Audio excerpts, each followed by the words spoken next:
देवा स्वामी जय गणपति देवा।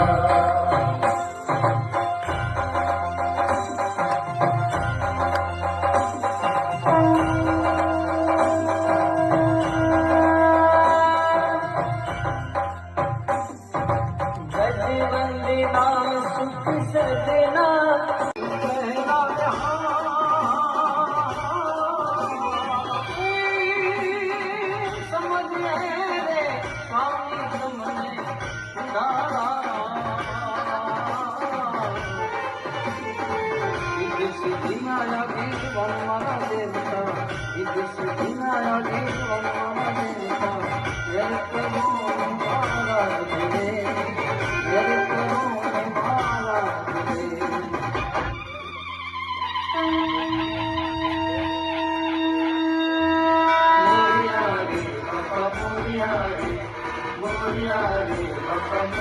गणपति बापानी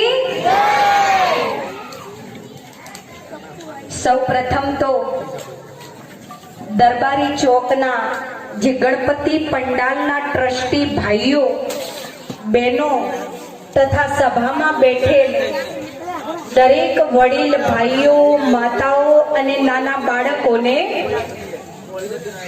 गणपति बापाना आजे 7मा दिवसनी भगवान गणपति बापाए आपड़ा त्यां जे पधरामणी करीने एनो आजे केटलामो दिवस छे 7मा दिवसनी तमने बधाने खूब खूब मुबारक। आपणो भारत देश जो समय वधारे नथी खाली 5 मिनिट ज आपणे सांभळीशुं એટલી જ આપણા કુળ દેવી અને કુળ દેવતાઓ દેવી અને દેવતાઓ બતાયા છે। પહેલા આપણે ભગવાન શ્રી કૃષ્ણનો જન્મદિન ઉજવો ને, અત્યારે આપણે ગણપતિ બાપાનો કાર્યક્રમ ઉજવી રહ્યા છીએ। હું અને તમે બધા જ જાણીએ છીએ કે ગણપતિ બાપાની જીવન કહાની એમના મા બાપ વિશે, એટલે એમાં કોઈ વધારે આપણે સમય લેવાની જરૂર નથી। એટલું જ નહીં, ગણપતિ બાપાના એકો એક અંગમાં કોઈને કોઈ રહસ્ય સમાયેલું છે, કોઈને કોઈ ગુણ સમાયેલો છે, એ આપણે બધા જાણીએ છીએ ને। પેટ વિશે, સૂંઢ વિશે, કાન વિશે દરેકનું આધ્યાત્મિક રહસ્ય આપણને ખ્યાલ છે। પણ અહીંયા અમે બ્રહ્માકુમારી સંસ્થા તરફથી તમને એ જ સમજાવવા માંગીએ છીએ કે ગણપતિ બાપા કોની સંતાન છે? શિવજીની સંતાન છે ને। તો આપણે બધા જીવોય કોની સંતાન છીએ? શિવજીની। બે એક જ પરમાત્મા શિવની આપણે સંતાનો છીએ। તો ગણપતિ બાપા જો સર્વગુણ સંપન્ન હોય તો આપણી અંદર 2-4 ગુણ તો હોવા જોઈએ ને। સર્વગુણ સંપન્ન કદાચ ન હોઈએ પણ 2-4 ગુણ તો હોવા જોઈએ। અને એમાંય તમે જોજો સૌથી વધારે મહત્વ ગણપતિ બાપાના કયા ગુણને લોકોએ પ્રિય કર્યું? ગણપતિ બાપાનો મા બાપ જ સર્વસ્વ હતા। ગણપતિ બાપા માટે એમનો સંસાર જ સર્વસ્વ હતો, હે ને? તો એ જ શિવની આપણે સંતાનો છીએ અને એ જ ગણપતિ બાપાના આપણે ભક્તો છીએ।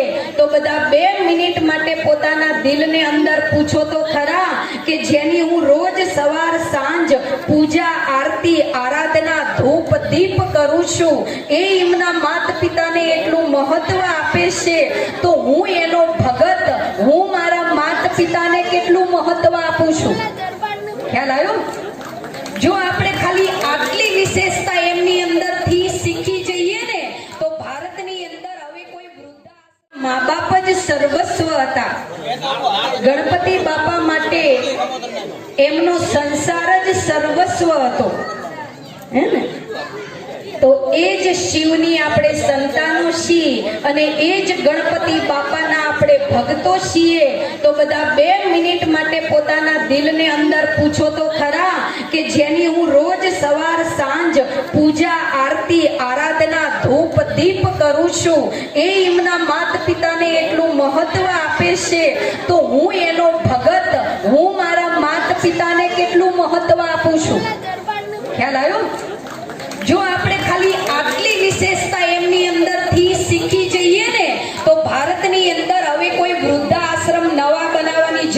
પડે. જો આટલું આપણે સમજી ગયા તો કોઈ નવા વૃદ્ધાશ્રમની જરૂર ન પડે.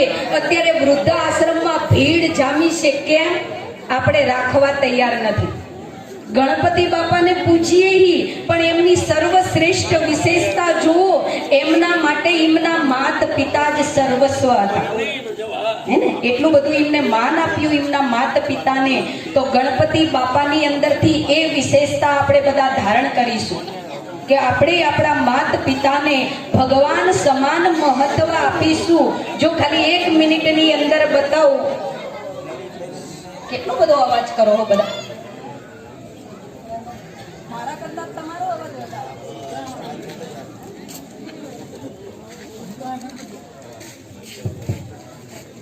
જો ખાલી એક વસ્તુ હું તમને જે સમજાવવા માંગુ છું એ સાંભળો કે ગણપતિ બાપાને રિદ્ધિ સિદ્ધિ જોવા આવવાના હતા. એટલે ગણપતિ બાપાને પાર્વતીજીએ કીધું કે આજે કન્યા તને જોવા માટે આવવાની છે. હવે ગણપતિ બાપાને એમ કે કન્યા આવવાની હોય તો એક જ કન્યા આવે ને, પણ અહીંયા તો 2 કન્યા આવી જોવા માટે. તો ગણપતિ બાપાએ પાર્વતીજીને પૂછ્યું કે માં, તમે કહેતા હતા કે કન્યા આવવાની છે, પણ અહીંયા તો 2 કન્યા છે. તો પાર્વતીજીએ કીધું તને કોણ ગમે છે? તો કે 2 સુંદર છે માં, 2 સુંદર જ છે, સરસ જ છે, પણ પસંદ તો ગમે તે 1 કરવાના હતા, 2 તો કરવાના નતા. તો માં હું કેવી રીતે પસંદ કરું કે આ 2 માંથી કયું મારા જીવન માટે યોગ્ય પાત્ર છે? એટલે પાર્વતીજીએ કીધું કે તું કોઈ પરીક્ષા લે અને એ પરીક્ષામાં 2 માંથી જે કન્યા પાસ થાય એને તું પત્ની તરીકે સ્વીકાર કરજે. ગણપતિ બાપા કે ભલે. હવે ગણપતિ બાપા, શંકર, પાર્વતીજી બધા સભામાં બેઠા હતા અને એ સમયે રિદ્ધિ સિદ્ધિ સભામાં પધાર્યા. હવે ગણપતિ બાપાને પરીક્ષા લેવાની હતી એટલે ગણપતિ બાપાએ રિદ્ધિ સિદ્ધિને કીધું કે તમારે એવા સ્થાન ઉપર બેસવાનું છે જે સૌથી ઊંચામાં ઊંચું સ્થાન હોય, એ તમારે ગ્રહણ કરવાનું છે. પણ એક વસ્તુ યાદ રાખો કે સભામાં જે ઋષિ મુનિ સંતો દેવતાઓ બેઠા છે એમની ગરિમા પણ જળવાયેલી રહેવી જોઈએ, એમને અપમાનજનક ન લાગવું જોઈએ. એટલે સભામાં બેઠેલ વડીલોનું માને જળવાય અને તમારું સ્થાને ઊંચું હોય એવી જગ્યા તમે ગ્રહણ કરો. તો રિદ્ધિ સિદ્ધિએ શું કર્યું? એક તો ઊંચા સ્થાન ઉપર બેસવાનું હતું અને સભામાં જે વડીલો બેઠા એમને પાછું અપમાનજનક ના લાગે એ ધ્યાન આપવાનું હતું. એટલે રિદ્ધિ સિદ્ધિ બંને જ્યાં શંકર પાર્વતી સિંહાસન ઉપર બેઠા હતા ને એમના પગમાં જઈને બેસી ગયા. તો સભા કરતા ઊંચું સ્થાન થઈ ગયું, કારણ કે સિંહાસન ઉપર હતા શંકર પાર્વતીજી, એટલે સભા કરતા ઊંચું સ્થાન થઈ ગયું રિદ્ધિ સિદ્ધિનું. અને બેઠા છે એમના સાસુ સસરાના ચરણોમાં, એટલે સભામાં જે વડીલો બેઠા એમની એ ગરિમા જળવાયેલી રહી. એમને એવું ન થયું કે આ છોકરીઓ અમારાથી ઊંચા સ્થાન પર પહોંચી ગઈ. તો દેખો, ખાલી ગણપતિજી જ શંકર પાર્વતીજીને મહત્વ નતા આપતા, રિદ્ધિ સિદ્ધિ પણ ગણપતિજીને ને શંકરને ને પાર્વતીને એટલું મહત્વ આપતા હતા. એમ ખાલી ભાઈઓ મા બાપને મહત્વ આપે પણ તમે ના આપો તો શું કરે બચારા? એટલે હવે આપણે 2 દિવસ પછી જ્યારે ગણપતિ બાપાનું વિસર્જન કરીએ અને ગણપતિ બાપા આપણી જોડેથી જ્યારે વિદાય લે ત્યારે આપણે સંકલ્પ કરવાનો કે હે દેવોના દેવ, મહાદેવના પુત્ર ગણપતિ દેવા, આજે હું તમારી સામે સંકલ્પ કરું છું કે હું તમારી જેમ બધી વિશેષતા જીવનમાં ધારણ ન કરી શકું તો કંઈ નહીં, પણ જેમ તમે તમારા માત પિતાને ભગવાન માનીને પૂજતા હતા, આદર સત્કાર પ્યાર આપતા હતા, એમ હું પણ મારા જીવન પૂર્ણ થાય ત્યાં સુધી વડીલોને આવી જ રીતે આદર સત્કાર અને માન આપીશ. આવો સંકલ્પ કરશો ને? દર વર્ષે એક સારો સંકલ્પ કરવાનો, તોય 15-20 ગણપતિ વિસર્જન થાય ત્યાં સુધીમાં કેટલા બધા ગુણો આવી જાય? 15-20. તો એક દિવસ એવો આવે કે આપણે ગણપતિ બાપાની જેમ ગુણવાન બની જશું. બાકી આજે ગણપતિજીના કાર્યક્રમમાં દરબારી ચોકમાંથી અમને જે આમંત્રણ આપ્યું, બોલવા માટેનો આટલો સમય આપ્યો, એ બદલ અહીંના ટ્રસ્ટી ભાઈઓનો અમે ખૂબ ખૂબ બ્રહ્માકુમારી સંસ્થા તરફથી આભાર માનીએ.